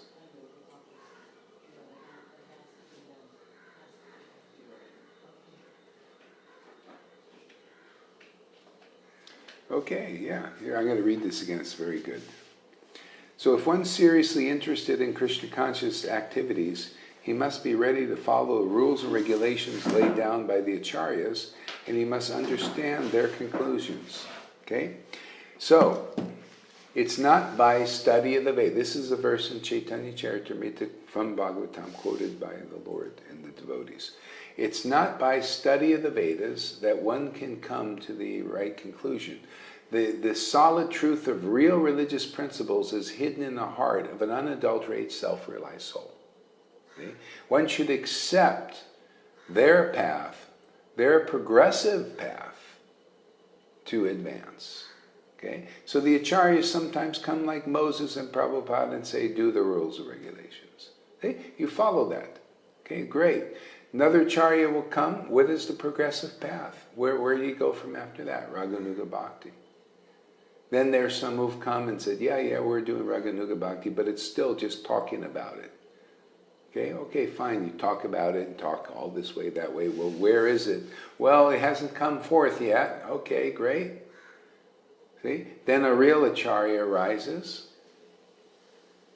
or an acharya arises. They say, we won't have to, say. But anyway, an acharya arises and said, okay, here, let's talk about this Raganuga Bhakti. Let's show this Raganuga. Let's show this spontaneous devotion. See? Now you're getting the result that the Lord did. He came, let's talk about, actually he showed more of this and didn't talk so much about it. But then the spiritual masters came and wrote books and spoke about it so people get comfortable with this bhakti because it's unusual. See? So we also do the same thing. We talk and show and tell. Okay? Show and tell like little kids. Show this bhakti and then talk about it. Say, it's really good. It's good for you. Hey man, there's a lot of perks with ecstatic devotion. It looks very weird, jumping around on a chair, and crying and laughing like a mad person and everything. But God, look what it does. Look how it makes the world full of joy. Look how it destroys all your misery, your sinful reactions you pick up just looking at these toads out there, these croakers. Look at all these wonderful things that come from, no, you're not going to take another birth and all that. After a while I think, wow, maybe this is a good thing. Maybe I should go and do this kind of worship. See? So that's what the Christians did with Jesus Christ. You know, they just went out and said, hey, we got from Jesus, we got a new way of worship. Nobody had seen this. Only in those rare saints, those rare prophets, sometimes you see they had some ecstatic emotions. But then, hey, man, Jesus given us widespread, just dishing it out, man. We just faith in these teachings and his words. Same thing here, you know, show and tell. People, you know, and then our critics are out there, oh, you shouldn't show, no, suppress it, you know, because we're expert. We never cry a tear for Krishna, but we're so expert. We know everything about Bhakti. See, and the sinners believe them.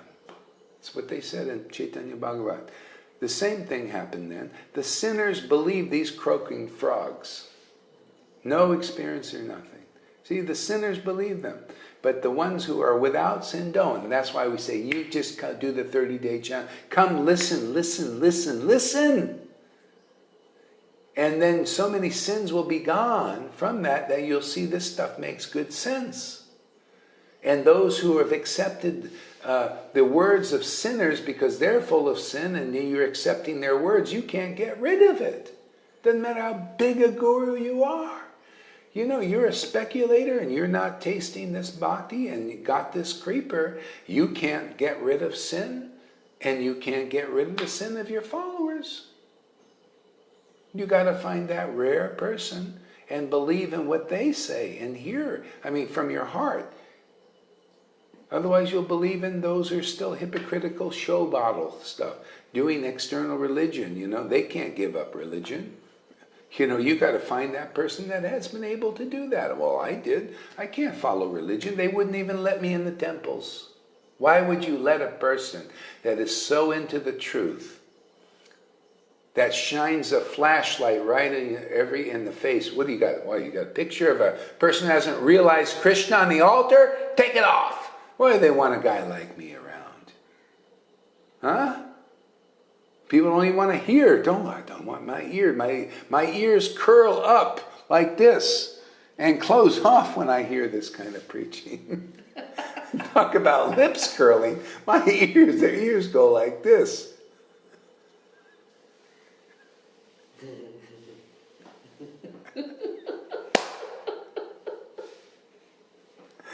I got her goat today. Once a day we got to get her goat. My goat every day with truth. It's true. It's so true. That's what these guys do on the threads. They come on Facebook, you know, and they go, and so we're preaching all over the place every day and everything, and they come up like this, and they say, listen to me, you know, Gaurahari, he's this and that and all these things, because we heard from him.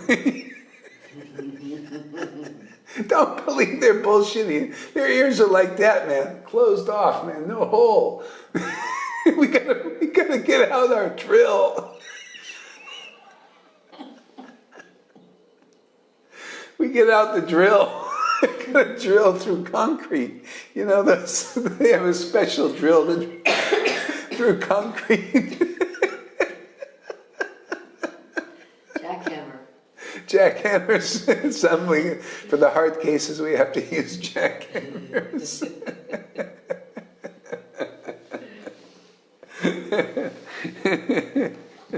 Only the ones that believe the most bullshit you need the jackhammers for.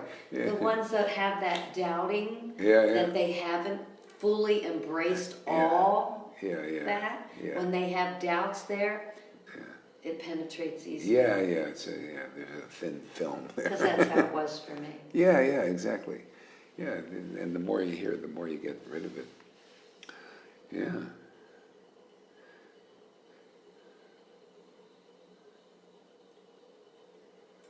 Unless one serves the spiritual master and the acharyas, one cannot be liberated.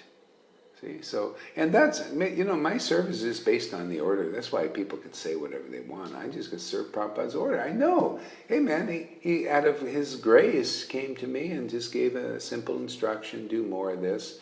You know, and it's so fun. It's so fun to serve the order. I mean, I know I'll get nothing but grace and more truth and more, I mean, that's what it's just more grace, more truth, more love, more ecstasy. You know, it just comes by serving, by following in the footsteps, you know, of the acharyas. I was very fortunate to get the order of Prabhupada. But that was after a lot of ecstatic worship, man. I was dripping with the ecstatic worship for years.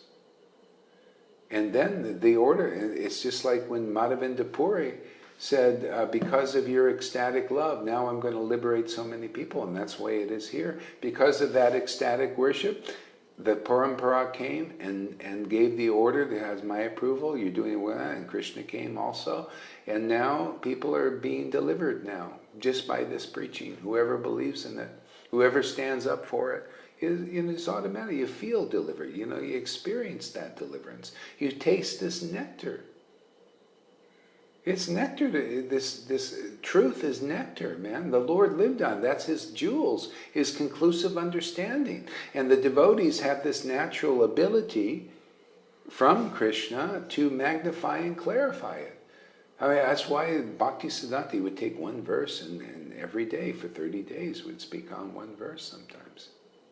You know? Because it's just nectar to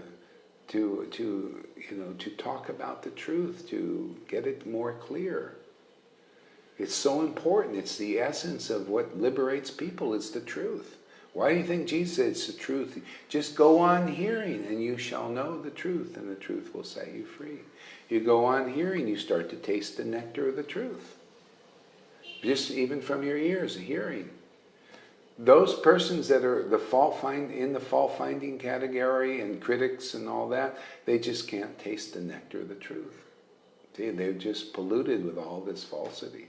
So that's why I say don't believe them. I mean, they're just, what are you going to do? They're just, that's their, it's what they're just less intelligent.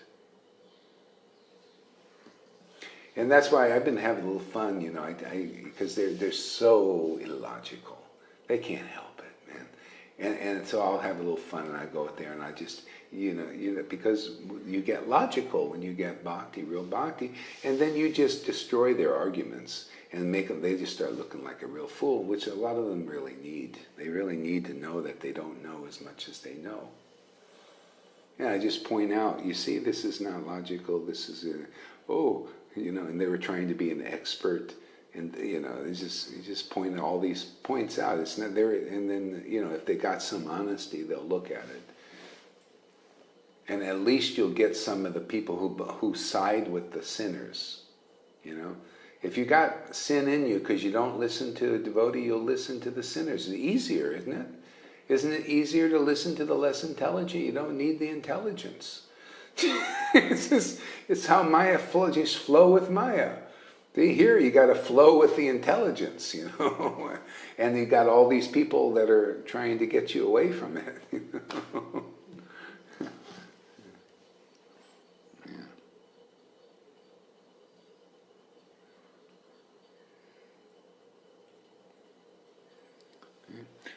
Unless one serves a spiritual master in the acharyas, one cannot be liberated. Elsewhere he says, I simply accept a person who follows in the footsteps of the 6 Goswamis, and the dust of such a person's feet, lotus feet, is my food. Okay? So, following in the footsteps of the Goswamis actually is prema bhakti, worshipping the Lord. That's why it says, Prabhupada says, well, the Goswami books, or even, who's the 6th Goswami, or 7th Goswami, was it Bhakti Vinod?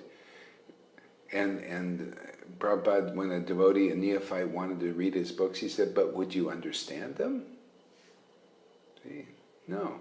So people don't know following the footsteps of the Goswamis means only associate with prema bhaktas, give up association with worldly people. Don't believe in don't believe in the hypocrites. Only worship the Lord and the Lord's intimate associates.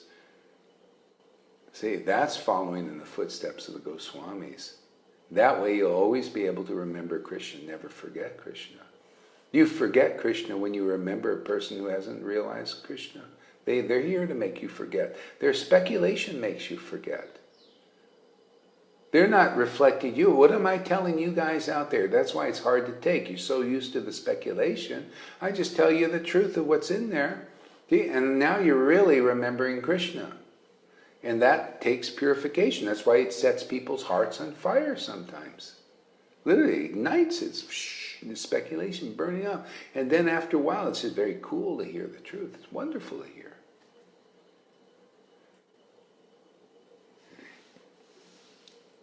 So that's why it's a quick path. Man, you come here, you just, all these things burn up in your heart, man. And what you're left with is the coolness of the truth.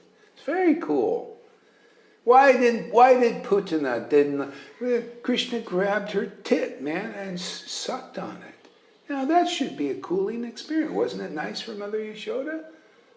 But why was it such a horrible thing for Putana? It was only because of contamination. And he wouldn't let go. He just got purified, set a fire in that tit. You know, her tit's connected to the heart, you know. He burned up all kinds of stuff, and she became a mother. Okay? So, who is Krishna? What is Krishna? He's conclusive truth. He's ecstatic love. You hang out with a devotee like that, what's going to happen? All your obstacles are going to burn up, just from that kripa. Just the kripa of the truth, the kripa of ecstasy is going to burn up all the obstacles.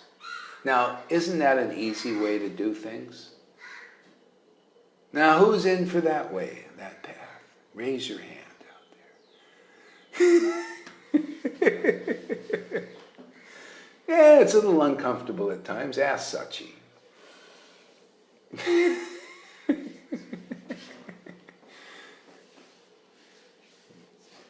But it's worth it. It's worth it. Yeah.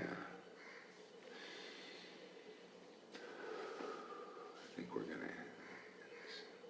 Formerly king, translation. Formerly kings like Jarasandha, the father-in-law of Kamsa, strictly followed the Vedic rituals, thus worshipping Lord Vishnu. See? Strictly followed the rules and regulations. You could say you're worshipping Krishna, but if you're strictly following the rules and regulations, you're worshipping Vishnu, because that's what you're known by your behavior and by what you do, your deeds and how you worship. See?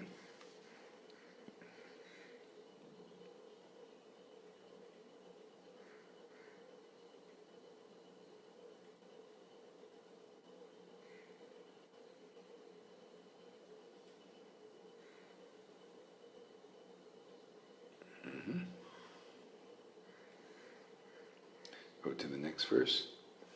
One who does not accept Krishna as the Supreme Personality of Godhead is certainly a demon. So that was Jarasandha. See, he followed strictly the rules and regulations of the Vedas, very strictly. He was charitable to Brahmins, and he never lied. Just like a lot of, devotees trying to do like that, right? But yet he was certainly a demon. Why? Why? Question. Take your mic. Ask me the question again. Okay, all right. So Jarasandha followed the rules and regulations strictly, like a lot of Vaishnavas are doing, right? And he never lied, and he was charitable to Brahmins and all of that. But he didn't accept Krishna, and therefore he's known as a demon. Why? Because he didn't accept Krishna. Well, he wasn't walking his heart. Well, he was worshipping God, Vishnu. Why is Krishna different than Vishnu?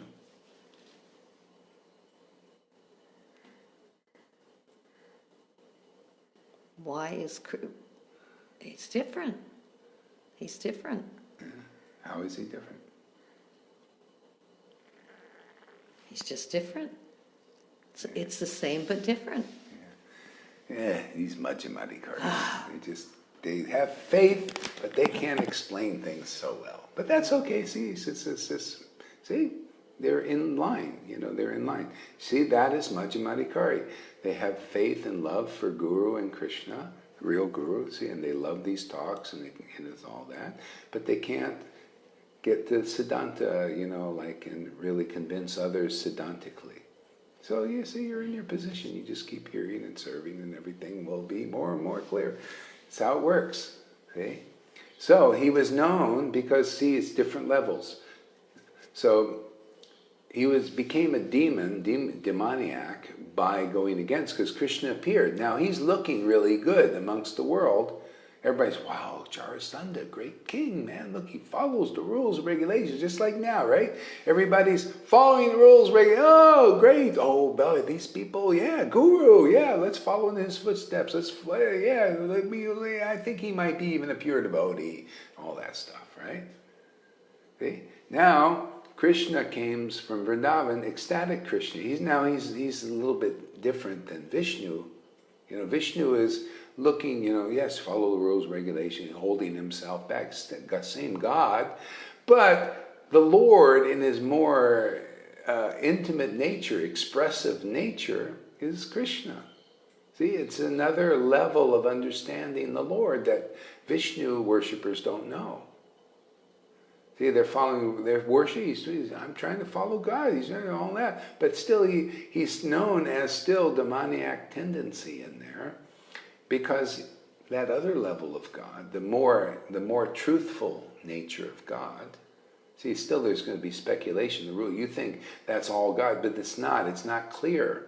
Just like a person, the Brahman level is part of God, right? Brahman realization, it's his aura, his radiance, but it's not the full understanding of the Lord. See, that's why there's some demoniac stuff in that too. And they often go against the form of the Lord. They misrepresent it. See, same thing in rules, regulations, persons on the level of being a Brahmin. They misrepresent the deeper truth. That's why you got to meet that rare Vaishnava. Shuddha Bhakta. Don't say it too loud. They might crucify you. See? So Krishna comes. Who is Krishna now? Krishna, in his deeper nature, is this really lovable person, man. He is so ecstatic. He cries. He laughs like a madman, and he just loves to be with his intimate devotees, because the others, like Jarasandha, don't understand him. Jarasandha was a devotee of Vishnu. following rules, regulations, all that. Okay, but he had this demoniac thing of going against God in his most true aspect, see, which is kind of the realm that we're trying to presence in this world here. His ecstatic aspect, his conclusive Shuddha Bhakti understanding that comes from ecstatic worship. You see, again, Bhagavad-Gita 10:10, to those who worship Krishna, see, with loving ecstasy, that's that Vrindavan Krishna. With loving ecstasy, I give them the understanding, Shuddha Bhakti principles, that these others don't know, because they go against. I mean, a lot of the gurus and teachers and their followers, they come against ecstatic worship, right? So what is that? It's kind of a bit demoniac, isn't it? Because it fits. You see, we're fitting you on the Bhagavatam chessboard. Look at Bhagavatam as a chessboard. Where you're a piece on that. Where are you fitting? Are you a rook? Most people are rookies. See, they're all rookie pawns. You're a pawn, That's you, man.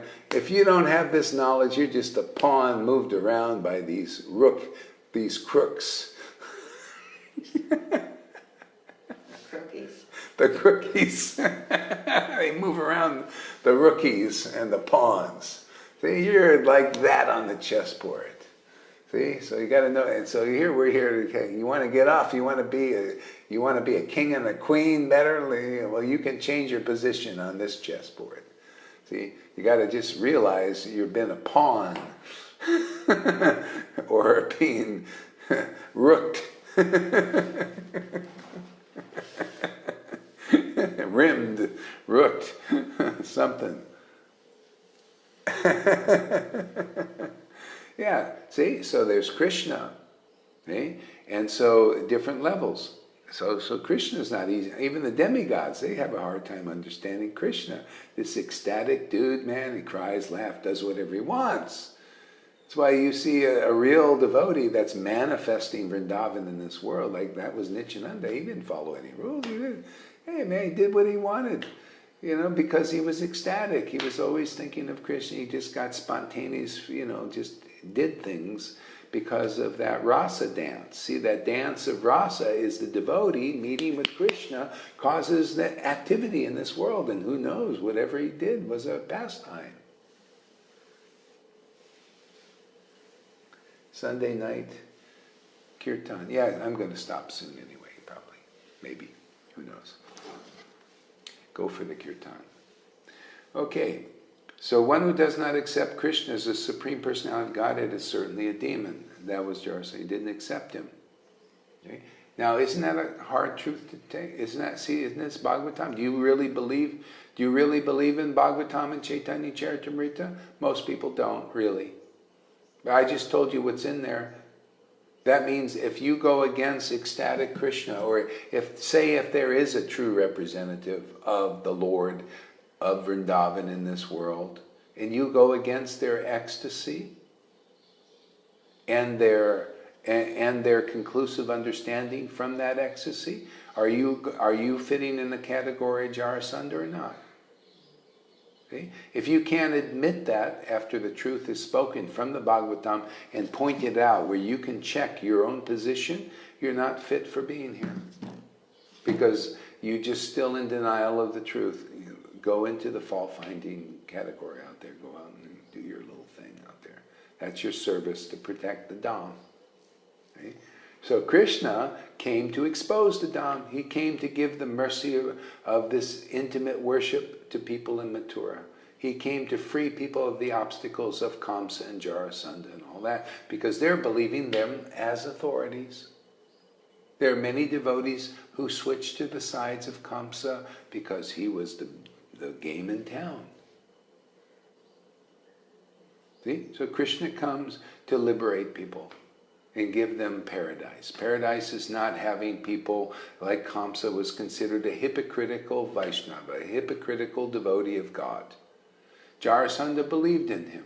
Gee, Jarasandha said, yeah, I believe in Kamsa. See, he was believing in a person that was oppressing and suppressing the truth. See? Now, is that any different in religion? Is it a wonder Krishna says abandon all varieties of religion? That's religion, man. It's full of, there's just this hypocritical element that can't help it. It just comes with the territory. And they're controlling and suppressing and compressing everybody who's under that. See, that's why you need a savior, man. Krishna came as a savior. He came and he knocked the shit out of the illusion of Kamsa. He destroyed that ignorance. He destroyed Jarasandha's armies. There are armies following him, just like now. There are armies following those who are against ecstatic worship. So the Lord just one by one annihilated those armies that were against ecstatic devotion and conclusive understanding. Just like now, just from our little army that's developing there, we're just wiping out the ignorance. We're wiping out the ignorance that ecstatic devotion is a bad thing, that it's sahaja, even though our conclusions are better than anybody's. See, wiping out all this what? Ignorance. Just from our daily harikatha. And is it by the book? Man, are we going by the book. See, it is our reality here. We are living in the pastimes. See, that's called devotee Bhagavad. They create the pastimes in the world because that's how people get liberated. You got to do what Krishna did. You got to destroy the ignorance that Krishna did. You got to destroy the hypocrisy like Krishna did. You know what that means? That means only Krishna can do it. That means you are servant to Krishna. You must be the... This is terrible. You must be... Can I say it? The Son of God. Oh! He ripped the clothes off. That's what the Pharisees... Are you the Son of God? You must be the Son. Where the Father is working through the Son. The Son represents the Father, right? Isn't that true? So whatever you see in the past, oh, you don't see that. You think any of your gurus can tell you what I'm telling you? Man, we make it so vivid here. When you read you can now read 10th canto and understand it. If you can face the truth. How many people want to do that? Well, there'll be a few out there. See? So this has to be, if deliverance is here, you got to have a person, Servitor Krishna, coming around and destroying hypocrisy, destroying ignorance, destroying kamsa, destroying these persons claiming to be followers of Krishna, but are following Vishnu still, and don't know what is ecstatic devotion, and come to force them to drink this bhakti. Force them to change their mind and repent, change their mind about ecstatic devotion. Because that's why Lord Krishna came here, to give ecstatic devotion 5,000 years ago. And that's why Lord Chaitanya came here, to revive that worship of ecstatic devotion again. And that's why we are here in 2019 to do another revival of ecstatic devotion. That it is good, it is wonderful, it is the way to go. We want it in vogue, we want it in mainstream world now. Ecstatic devotion, not rules and regulations like Jarasandha did. That's the beginning. Now let's finish this. Let's get everybody liberated. Let's make lots of acharyas. Let's make this gal an acharya here. We're working on her. We're going to make her an acharya. Before she leaves her earthly form, we're going to make her an acharya, man. She's going to get out there and testify for the truth like all acharyas do. You think you'll make it? I will. All right. But what's the but? Only if I hang close here. Yeah. Because if I listen to others, I become bewildered. That's the nature of a person. Where you put your ear, you become like those you associate with. So as long as my associates are who they are, absolutely. There you go. Beyond a shadow of a doubt. Yeah. But if I stray and go back and listen to... Are you going to stray? I hope not, Krishna. I pray every day I don't. I'm just a dog following. I'm the dog that follows. Yeah, exactly. Yeah, you see, that's called faith. See, faith. That when you're on the right path, man, that's faith. And that's the one, see, like one-pointedness. Yeah, that gets you through all the Maya. And you just get stronger and stronger. Yeah. So similarly, anyone who does not accept Chaitanya Mahaprabhu as Krishna, the same Supreme Lord, is also be considered a demon. See, because Krishna came to give ecstatic devotion to Mathura and Dwarka. He wanted to liberate the captives. That's what, see, that Bible verse is it's so Krishna, man. You know, Jesus opens up the book, you know, the holy book in the thing, and says, I've been anointed by the Spirit of the Lord. What is that ecstatic devotion? See? Madhavinda Puri, because of your ecstatic devotion, Krishna said, I'm going to liberate so many people because of your ecstatic devotion. What does that mean? Because of that, they're going to get it too, and also be liberated, because you're liberated, and now I'm going to liberate others because you got ecstatic devotion, the essence of all things. Right, Prabhupada came to me, you know, and because it basically said the same thing, because I was wandering all over India, man, in a trance, you know, in ecstasy. And he finally comes, and when people just started to kind of be drawn to this, he said, oh, this has my approval. You're doing exactly what I want you to do. More of this, and then Krishna gives darshan, you know. See, what is it saying? The same thing. Now people are going to get liberated, but how? By accepting ecstatic devotion and those conclusions that come from it, the truth. And we're practical, amen. That's why I say, that's why I'm preaching more boldly. Hey man, we got examples of that. You guys can get bold too. You can say, hey man, we got examples, people getting this thing. Why are you acting like a stupid fool? Isn't that, you say, why are you acting stupid? That's really, what are you? You must be hanging around the sinners and the blasphemers. You know? Why are you acting? Because you can only act less intelligent and like a stupid fool if you're hanging around blasphemers and sinners. See, these persons are getting free of sin because they're hearing the narrations of Krishna and truth as it is from a saint, from an exalted soul. See? And oh, exalted, but Gaurahari has no dhoti and no tita. No! You become exalted just by having bhakti potency and worshipping the Lord for a long time in ecstasy. Yeah, I mean, that was there. It just always spontaneously erupted in me. I read a few verses in the Bible and I was gone for almost 3 weeks in ecstasy in the king. I don't know, it just happened. Prabhupada's books did the same whammy on me.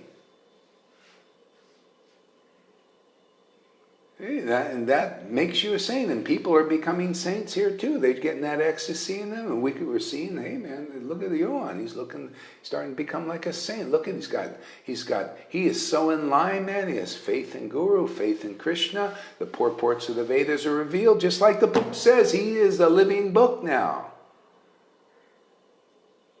Yeah. You don't think Krishna is going to use that guy? Watch out, guys. We're grooming some people here. Krishna inside and outside. Get them ready for the war. War games.